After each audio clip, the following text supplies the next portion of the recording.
Hi, I'm Allison from Move Smart and Boomerang Pilates, and today we're going to talk about hip clunking, particularly in the classical series, but in anything else that you do.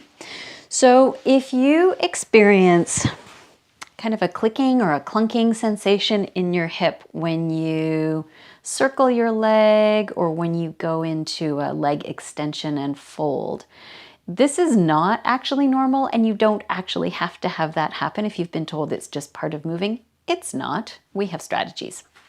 So the first strategy is just a positioning thing. If you find that your ribs, your lower ribs are really pulled up off the floor when you move, that can contribute to tension in the upper part of your hip flexor where it attaches to your spine, your upper psoas. Just popping something under your head. That might be a really great assistance. Keeping a sense of weight into the bottom of your rib cage as you move. Turning your leg in and out a little bit if it's a leg circling issue can help. And when you're doing leg extensions, playing with your height. So going really low might work for you, going higher might work for you, but just going to your automatic height where it's clicking and clunking, play around with a different position. So those things totally can help.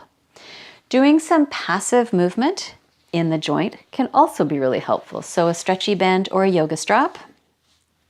And then try to keep your leg muscles as relaxed as you can, particularly in your hip flexors, as you take your leg and your hip joint kind of through that range of motion, but without your muscles gripping because you're taking the weight into the strap or the band.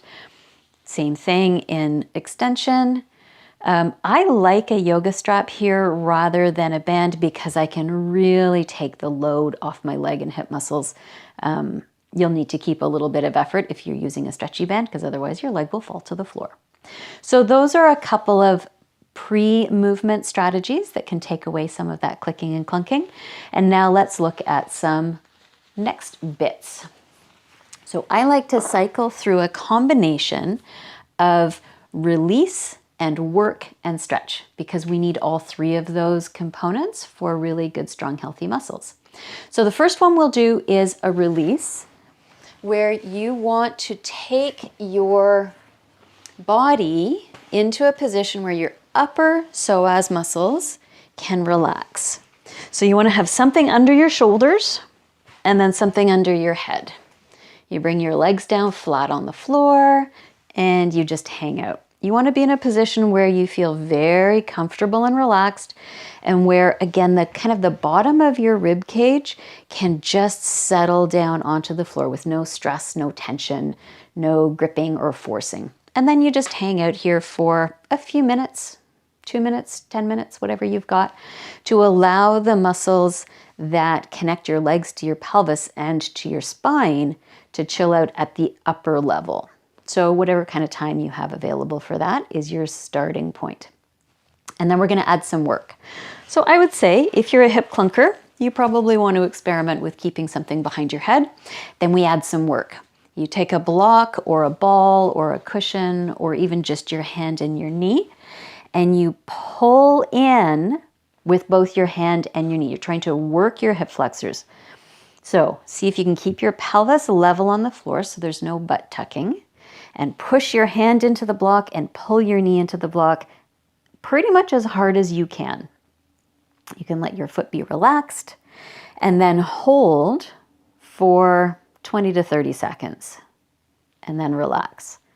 If that doesn't feel good to you, experiment with compress, work, and relax. Pull in on the block and release. Either one is going to work, and a combination of the two is great. So some hold, some sustained endurance, and then work, let go, work, let go. And of course, you would do that on both sides. We're not going to do that for the sake of brevity of this video. Then we're going to go to a stretch. So take the block, put that under your pelvis, take whatever's under your head out, bring one knee in towards your chest, take the other leg up towards the ceiling, and now you want to engage a little abdominal stability, spinal and pelvic stability. So you don't want your pelvis to tip. You do want to keep your pubic bones rolling towards the wall behind you as you take your leg to whatever feels like maybe like a 5 or a 6 out of 10, 4, 5, 6 out of 10 stretch, somewhere along the front of your hip and the front of your thigh. So kind of somewhere between your pelvis and your knee. And whatever height that is, then just hold there. So it's kind of a working stretch as opposed to a passive stretch.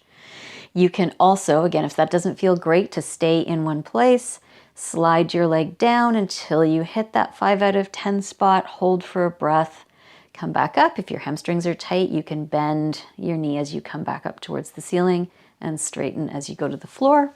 And of course, same thing, other side. You might find it helpful to continue to check in periodically with your stomach muscles to make sure your pubic bones are still rolling back and your pelvis is still. Because if your pelvis moves this way, you're not getting as much stretch in the front of your leg, which sort of defeats the purpose. So that would be the first set of release, work, stretch.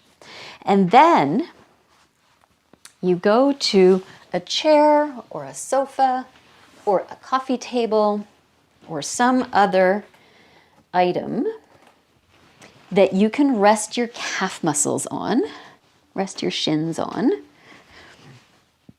and relax. So this is the second release. Now we're looking at creating a nice released position for the lower part of your psoas muscles where they cross over your pelvis and attach to your upper legs. So again, you want to get into a super comfy position and just hang out here for anywhere from 2 to 10 minutes, whatever you have in your life and in your schedule. And you're allowing for width across your pelvis. Relax your stomach muscles, relax your pelvic floor. And, if you hold a lot of tension in your body, the idea of relaxing can be challenging.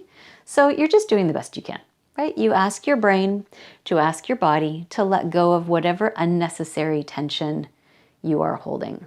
The floor's holding you up, the chair's holding you up. You don't have to take care of anything other than just chilling out as much as your body is prepared to do. And then we'll go to the next working version. So you put your support thing aside and you retrieve your yoga block or a book or a half dome or whatever you have with you.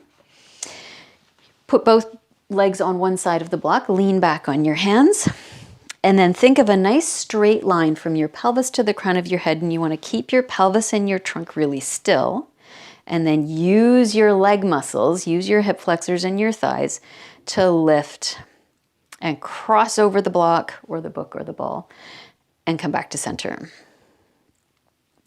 Again, we're trying to work your hip flexors here, so we want to see if we can avoid your whole technique matters here, right? So that you're not using your back and stomach muscles to maneuver your leg in space.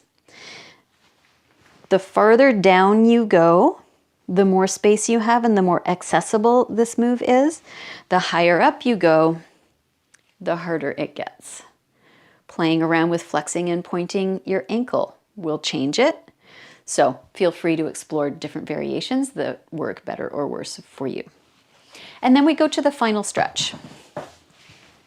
Come on up onto your knees for a little lunge. And we'll start with an unboundaried version where you're just easing your pelvis forward and we're looking for length all the way through this kind of tissue line from your knee all the way to your ribs.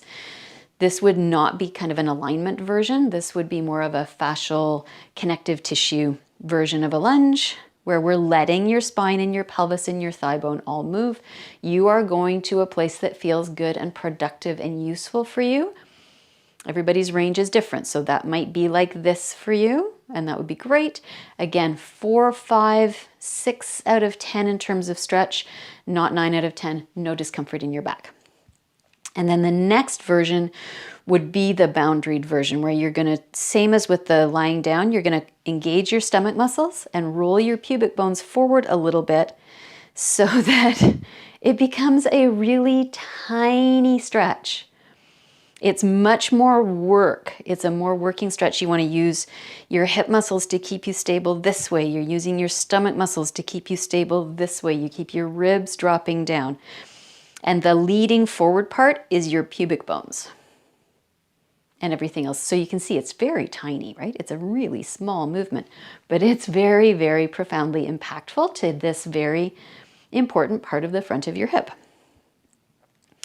And then, having done all of that, come on back down. And again, if you're prone to hip clunking, I think having something behind your head is really helpful. Come back and try your movement again and see if it feels any different. The hip clunking might be gone, but it might also just be different, right? Is it less intense? Does it happen at a different time? Does it make a different sound? Change is good. And if you've got habits in your tissues that you've had for a long time, they're unlikely to go away immediately, but certainly they can improve. And doing this series repeatedly will help. I do have a free download, including a whole list of exercises and a longer video than this with my daughter who was demonstrating some hip clunking. You feel free to download that for free in the description below. Questions, comments, love to hear them. Pop them in, and we'll see you later.